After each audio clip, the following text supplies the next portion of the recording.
Olá, seja bem-vindo ao podcast Etc., o podcast de educação tecnológica da Microkids. Aqui é um espaço onde nós mostramos como que está sendo moldado o futuro da educação agora no presente. E falando em 30 anos de educação, nós trouxemos aqui vários parceiros que estiveram conosco na caminhada e hoje não poderia ser diferente. Eu estou aqui com o Jamil Lopes, ele que é engenheiro, palestrante, autor de livros aqui da nossa editora Microkids, que muita gente que nos acompanha já deve conhecer e é reconhecido há 19 anos consecutivos como Microsoft MVP. Chique, hein? Mudou um pouquinho o número, são 21. 21 Não, já, perdão, né? de MVP são 24 anos consecutivos. Estou fazendo agora as bodas, né, no próximo Muito ano. bem! Muito bom ter você aqui conosco. Eu É que um agradeço. prazer para a Microkids, uma alegria muito grande, porque estar com o Jamil é estar perto de muito conhecimento, que ele tem muito para compartilhar. Mas antes da gente entrar no tema central, que é desse podcast de IA na educação, eu queria entender um pouquinho como é que foi que você entrou nesse ramo da educação. Como que começa a história de alguém que se tornou uma referência em tecnologia educacional no Brasil? Bom, eu comecei cedo, em 1978, né? Você nem sonhava, Foi os seus ontem. pais não sonhavam ainda, Eu nem em acho que ter a não. Fernanda. O meu pai ganhou não, ele tinha uma empresa que vendia baterias para carros, né? E aí ele, num rolo lá, pegou um equipamento que ele achou que era uma calculadora e levou para mim. E esse calculadora, na verdade, era um TK-85, um microcomputador. E aí eu comecei a mexer, me inteirei, pesquisei na área. O Brasil era muito, muito, muito carente de material. Achei alguma coisa fora, a internet nem sonhava existir ainda. E aí acabei aprendendo e tomando gosto por conta da tecnologia, né? Hoje a gente tem a tecnologia em todos os cantos, né? Se basta abrir os olhos, você tem um pinguinho de Com tecnologia ali. certeza. Inclusive a Microkids tem bastante disso, né? Então os materiais são feitos de forma totalmente tecnológica, com os equipamentos, com os profissionais usando softwares dedicados para isso. Então hoje a tecnologia está muito mais presente, né, do que naquela época. E aí eu entrei na área da educação mesmo, lá por volta de 2002, 2003, onde eu recebi uma solicitação de um grande amigo, que hoje não está mais na Microsoft, né? E ele pediu para que eu fosse fazer umas visitas fora do eixo São Paulo, Rio, Brasília, que era para ir para outros estados, para levar a educação lá para as faculdades. Aí eu peguei e topei, né? Achei super interessante, cansativo, porque a gente não tinha.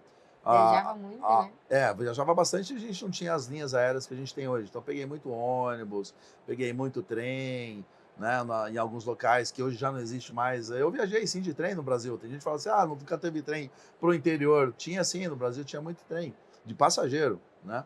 E aí eu peguei e comecei a levar. Nisso aconteceu uma Copa que você vai comentar daqui a pouco, né, da Microsoft, que é para estudantes. E aí eu tomei gosto, né? E hoje eu sou o ancião, né? Eu sou o juiz que está desde o início, desde a primeira Copa da Microsoft Tecnologia para estudantes e continuo até hoje fazendo a parte de jurado, né? Faço parte do grupo de jurados para os estudantes no mundo todo. Que legal. Conta pra gente sobre o Imagine Cup, porque o Brasil foi para a Índia, China, Estados Unidos. Isso é muito legal. Como que isso surgiu? A Imagine Cup ela acontecia, né? A primeira foi em 2003, né? Começou no México. A Copa é uma Copa internacional, é a maior Copa de tecnologia estudantil do mundo. Então, todos os anos são milhares e milhares de estudantes que participam. Tanto que a gente hoje tem a Copa Imagine Cup Junior, que são para os menores, onde eles precisam só desenvolver a ideia, não precisa desenvolver o produto, nem o protótipo. Já para os maiores, a gente, para avaliar, precisa que eles desenvolvam alguma coisa ali, pelo menos um mínimo produto viável para a gente avaliar se ele tem condição de se tornar um produto.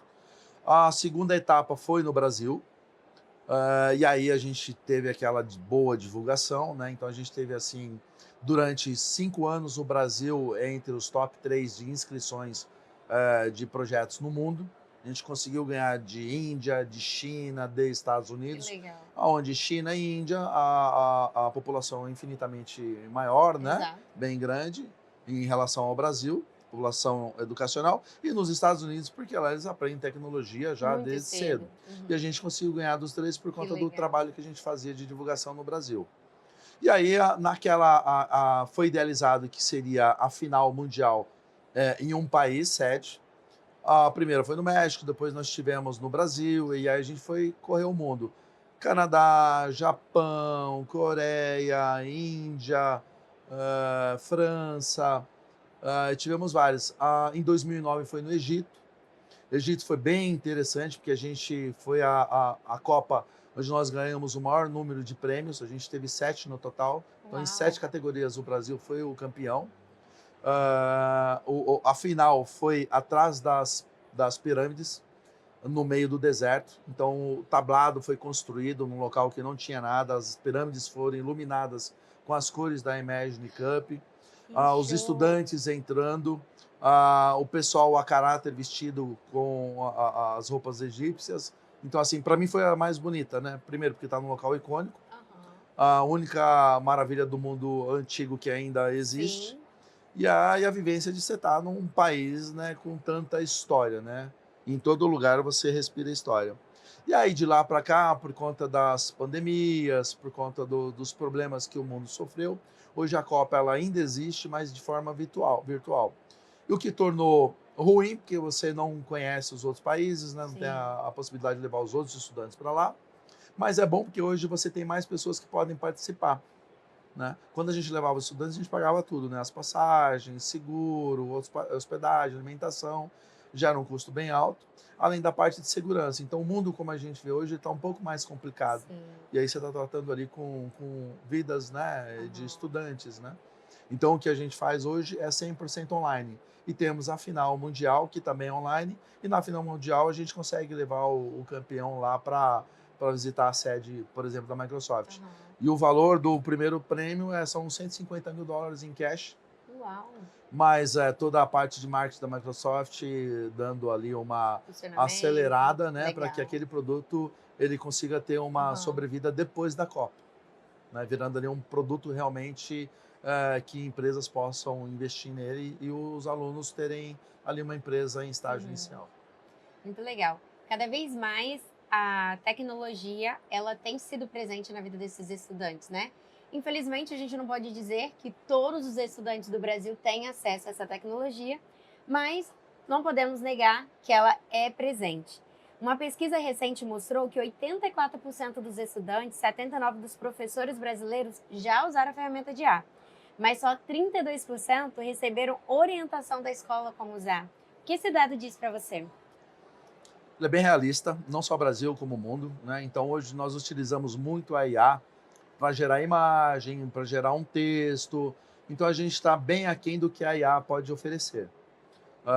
Aliás, quando a gente utiliza a IA, por educação nossa do brasileiro, a gente dá primeiro bom dia para ela, agradece, Gente, né? e eu chamo pelo nome. Me chama pelo Eu já nome. até dei nome pro meu. Você deu o nome pro É o teu? Wilson. Ó, o Wilson. Wilson. Tá Então, ótimo. então chamo, eu falo bom dia, eu falo boa tarde. Eu acabo com a energia. A gente não recomenda muito fazer isso, porque É, toda vez que você dá fica um comando, gastando, né, coitado? você usa um pouco Uhum, dos servidores, dos data centers. Usa energia, né? Data center, a gente precisa de uma quantidade grande de água e outros uhum. meios para que haja resfriamento dos equipamentos. Mas é normal, porque a IA ela está tão responsiva que você acaba achando que você está conversando com uma pessoa. Sim, A gente tinha isso no passado com os bots. Né? Você acessava via verdade. telefone, via WhatsApp, e aí você conversava com ele. E aí a evolução desses bots, porque ela consegue, além de conversar com você, não em algo só específico, mas ela Uhum, consegue interagir por causa dessa diferença que existe do bot. O bot ele é alimentado para aquela função e a IA ela é constantemente alimentada para executar várias funções. Então, dessa forma, você consegue conversar com ela como se estivesse interagindo com o homem. Às vezes ela dá uma alucinada, né? Você uhum. pergunta alguma coisa, ela esquece ou ela vai para um outro tema, mas a gente realmente precisa aprender como utilizar a IA. A Microsoft faz a parte dela, gerando alguns cursos 100% gratuitos. A gente tem um portal para isso, né? Uhum. E outras empresas também. Mas eu acho que isso cada dia vai se tornar mais corriqueiro. A IA ela tem que estar presente nas escolas. A gente tem a China Sim. aí que lançou um plano agora de educação para IA para os próximos 30 anos, onde a educação básica já recebe treinamento em IA. E ele não é fechado, não é embedado. Então, conforme a IA for evoluindo, a documentação também que essas crianças recebem também é constantemente atualizada. Legal. Pensando hoje no nosso Brasil, recentemente eu vi um estudo do Avamec, que é onde tem cursos, né, que o governo dá, do próprio MEC dá, e tem lá uma avaliação diagnóstica dos professores para entender qual é o nível de conhecimento deles sobre a tecnologia. Pasmem, tem muito tempo, eu vou te dizer que tem uns 5 anos em que nós não saímos do nível de familiarização, que é o segundo nível. E eu queria que você falasse para quem está nos assistindo, o professor que está nos assistindo, como que ele pode sair desse limbo, né? Porque tem receio, tem a questão também da sobrecarga, porque a gente entende que hoje na sala de aula não são 15 alunos, são muitos alunos, alunos que têm necessidades reais, em que o professor ele tem que atender tudo aquilo. Então, como que ele pode desmistificar isso e trazer a tecnologia como um auxílio e não como mais uma sobrecarga? Bom, falando do professor, ele realmente ele é bastante exigido em sala de aula. Não só da parte técnica, mas também da parte emocional, né? Então ele tem que estar ali presente, né? Ele Sim, tem que dar uma atenção para um determinado aluno ou não, para não ficar tudo muito robótico. Então o professor ele tem ali um feeling que além de pedagogo ele também acaba sendo um psicólogo em sala de aula. sim. Então realmente a tecnologia ela tem que vir para tirar um pouco dessa sobrecarga que ele tem. O Brasil ele está aquém de alguns outros países, existem outros piores que o Brasil, né? Uhum. A Microsoft fez um projeto que era o Conecta Mais, que a gente treinou, assim, é o maior case de educação para professores e estudantes do Brasil, né? E um dos maiores do mundo, onde a gente ensina IA, né, para as pessoas que não têm tanto acesso. A forma que a gente vê é conseguir chegar nesse professor e também fazer com que eles consigam passar a mensagem de se utilizar menos celular, Uhum. né? O celular é o grande motivo. Então, a nossa geração que está crescendo agora, que é tudo dos 5 segundos, então você tem que capturar a atenção dela em 5 segundos. Então, por isso a gente tem uma série de ferramentas, uma série de aplicativos que eles são por flashes, e aí ele prende a atenção da criança, ou subliminarmente ou não. O problema é como que a gente consegue tirar as crianças e adolescentes do celular para ir um pouco para aprender alguma tecnologia, que não só IA, porque a gente fala de Uhum. IA, mas existe um compêndio gigante de tecnologias. Como é que a gente melhora a proficiência desse aluno? Tem que tirar ele do celular ou ali dos tablets. Sim. Tem um dado que depois da pandemia, 475% foi o aumento de crianças com problemas de visão pelo uso Excessivo. corriqueiro do celular e excessivo também. Porque o celular você usa mais próximo, o celular um pouco Aham. mais distante, né? Então, assim, a maior quantidade de crianças com deficiência por problema de usar o celular, né, eu creio que vai aumentar ainda mais. Então, é meio complicado, você tem que achar aquele feeling, assim, aquele tique, onde você tem que dar alguma coisa que seja rápido, que prenda a atenção. E para o professor, ele tem que gerar Uhum. conteúdo, e esse conteúdo que ele tem que gerar, ele infelizmente não consegue por conta do tempo que ele tem. A IA é um poderoso meio que ele pode utilizar. A gente tem algumas ferramentas onde o professor, com 3, 4 palavras, a ferramenta consegue gerar toda a aula para ele, com imagens, com o tema que ele escolheu, Uhum. já gerando a prova, já gerando todos os questionários, algumas atividades lúdicas, pensando ali no socioemocional também. O problema é como a gente realmente chegar nesse professor. Isso aí é meio complicado ainda. A gente Sim. a gente está em São Paulo, né? Tem gente que não sabe a dimensão que é São Paulo. A gente tem a sala de aula em São Paulo, não só nas cidades, a gente tem sala de aula em aldeia indígena em São Sim. Paulo. A gente tem em fazendas em São Paulo. Eu, quando visitei essas salas de aulas, me falaram, você vai conhecer uma sala de aula diferente. foi dentro de uma aldeia indígena. Eu falei, em São Paulo não existe, existe. E eu fui lá e realmente tem uns índiozinhos lá que é a coisa mais linda. E eu não sabia que existia, e eu sou de São Paulo, né?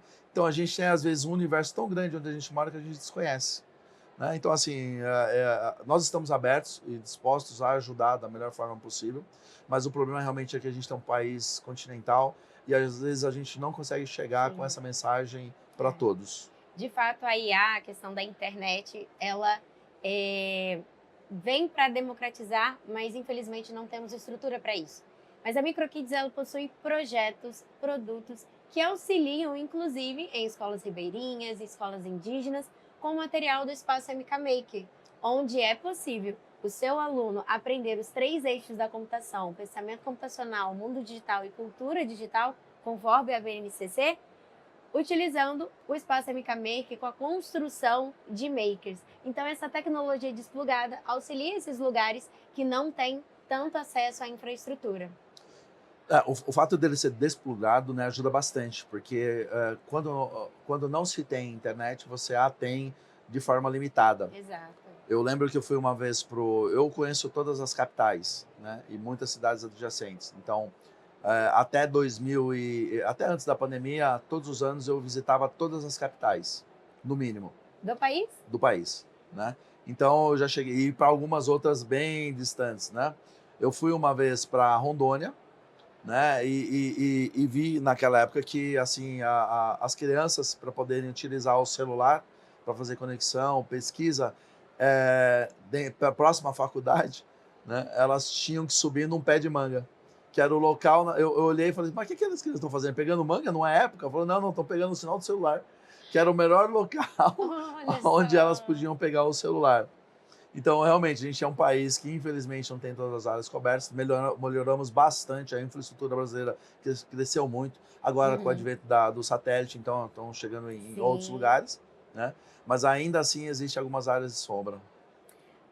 Eu queria conversar com você também, porque o Conselho Nacional de Educação, ele aprovou normas sobre como regulamentar a IA na escola. Você vê que isso é frear ou é organizar? Eu ainda não li o documento, né? Não sei como é que Uhum. for estruturado, né, a diretiva, mas é necessário. A gente tem a Índia hoje abrindo bastante a IA, a robótica, engenharias, né? Tanto que é um país que investe bastante em tecnologia e não fazia isso no passado. Já conseguiu lançar satélites com regularidade, constrói o seu próprio foguete, pousou na Lua, que é algo dificílimo. Sim. É uns 5 países que têm tecnologia para isso. E quando ela começou a investir em tecnologia, começou a formar engenheiros profissionais em alta tecnologia, o país está começando a ter um boom, porque essa tecnologia ela acaba resvalando em outras áreas. Eu preciso ter mão de obra, não contrato de fora. Então, para não contratar de fora, eu tenho que treinar quem? Quem está dentro das instituições. Então, você tem ali um escalonamento de pessoas, né, de áreas, de setores. Então, o que é bacana o país tem que investir em tecnologia. A gente sabe que o Brasil é um país extremamente agrário, ainda, né, por termos tantas áreas produtivas, mas a gente precisa investir bastante em tecnologia. A gente domina a área agrária, a gente tem tecnologia para isso, mas a gente precisa trazer para as outras áreas. Eu vejo, respondendo a tua pergunta, como algo positivo. Legal. Tá? Até porque, né, como eu falei dos dados, né, 32% não receberam nenhuma instrução. Então, Isso é bom porque a gente ainda tem campo para explorar. exato. Né? Só não podemos ser letárgicos. Tem que ser rápido. Já temos que ser céleres em implantar o mais rápido possível. Com certeza, Né? as crianças hoje são nativas digitais, então A se nós tecnologia não... muda, né? Exato, nós precisamos correr atrás disso. Falando de você agora como autor de livros da MicroKids, como que o livro da MicroKids consegue traduzir isso bem pro aluno e auxilia também o professor? A gente falou aqui que existem, né, diversos impasses, desafios. Como que a tecnologia MicroKids, a metodologia, etc., consegue auxiliar isso? Bom, eu tenho mais de uma dezena de livros publicados, todos sobre tecnologia. As únicas imagens que eu tenho no livro são de telas para fazer referência. Então são livros extremamente técnicos, é aquele livro que você pega para aprender aquela tecnologia mesmo. não é muito legal, né? Então, o que muda é essa parte lúdica que a MicroKids tem. Ela consegue expressar, né, o texto em uma imagem. Então, você bate o olho na imagem e você fala, poxa, eu não precisei ler uma página inteira, eu consegui entender. Então, essa parte lúdica, essa facilidade que ela tem, né, de poder se expressar através de imagem, de textos mais concisos, menores, isso aí ajuda bastante na leitura. Lembra que eu Uhum. falei que o aluno tem aquela questão Sim. de prender a atenção em 5 Aham. segundos? Lendo um livro meu do passado sobre tecnologia, ele não ia conseguir passar um dia lendo. Porque até a gente, para escrever, a gente Sim. fica com sono, né? Imagina uma criança ou adolescente. Então, eu acho que ela ganha nesse ponto. Os materiais são muito bem trabalhados, existe ali um cuidado muito grande com a parte visual, que é a parte para capturar essa atenção. E invisivelmente, né, por trás, inconscientemente, a criança ela está sendo capturada por esse material e aí ela consegue avançando nas páginas e aprendendo. Então, Muito isso que eu bem. acho que é o diferencial e que eu acho bacana. Que legal. Agora eu queria que você olhasse para a câmera e desse um recado para os pais. O que você diria sobre a importância de expor os filhos a um conteúdo sem monitoramento desde cedo? Perigoso, né? Hoje nós temos, o Brasil é o segundo país com maior nível de ataque no mundo. Todos os dias a gente tem uma infinidade de acessos violados, a gente tem engenharia social. A engenharia social pro mal é aquele que a pessoa manda um e-mail se passando por um banco, ou se passando por um profissional, ou se passando por alguém da própria empresa para poder Uhum. roubar dados ou obter acesso ilegal e ali praticar os atos ilícitos. Eu tenho hoje nos aplicativos alguma segurança já em 3 camadas. Nos equipamentos dos meus filhos, eu tenho ali alguns aplicativos como antivírus, eu tenho equipamento que monitora de forma não intrusiva. Uhum. Por exemplo, eu não capturo o teor das mensagens trocadas ou com quem foi trocado, mas eu identifico se está tendo uma fuga de imagem que não deveria, bloqueio. Se um Legal. link malicioso está sendo acessado ou não, bloqueio antes. Se alguém está tentando fazer um acesso, eu bloqueio. Faço uma orientação para as crianças. Então, hoje a gente tem que ter cautela. Não podemos ali ultrapassar a barreira da privacidade, né? Mas a gente tem que estar atento. E, infelizmente, assim como a gente tem atenção ao andar na rua para não sofrer algum tipo de assalto ou furto, a gente tem que ter no mundo virtual. E no mundo virtual acontecem muito mais atos ilícitos do que no mundo real. É verdade. Né? Então, tomar cuidado é sempre o fator predominante. E a orientação. A maior chave que os pais têm, o maior poder, é de orientar antes que aconteça. Então, eu converso bastante, se eu identifico alguma coisa, eu ensino, não é repreendendo, é ensinando, que aí as crianças conseguem e adolescentes conseguem captar de forma mais fácil. Excelente. A educação tecnológica, ela também tem que ter esse acesso em casa. Então, você, pai que nos assiste, por favor, converse com seu filho, explore, de fato, o que pode ser encontrado e o que deve ser deixado de lado nas redes. Jamil, você faz parte de 30 anos da história MicroKids. Obrigado. Conta um pouquinho pra gente fechar. Esse é o final, porque de fato é muito especial nós estarmos completando 30 anos e ter você junto com a nossa família. Então conta pra gente como que você se sente fazendo parte desses 30 anos MicroKids. Eu me sinto uma família já, né? Então, eu conheço, né, os fundadores aí há 22, 23 anos aí. Então, eu vejo que muitos deles, os filhos não eram nem nascidos ainda, se eram pequenos. Eu até brinco, falou assim, eu te vi pequenininho, né? Eu vi você chupando chupeta. Mas a parceria a gente fez assim agora há pouco tempo, mas a amizade já existia.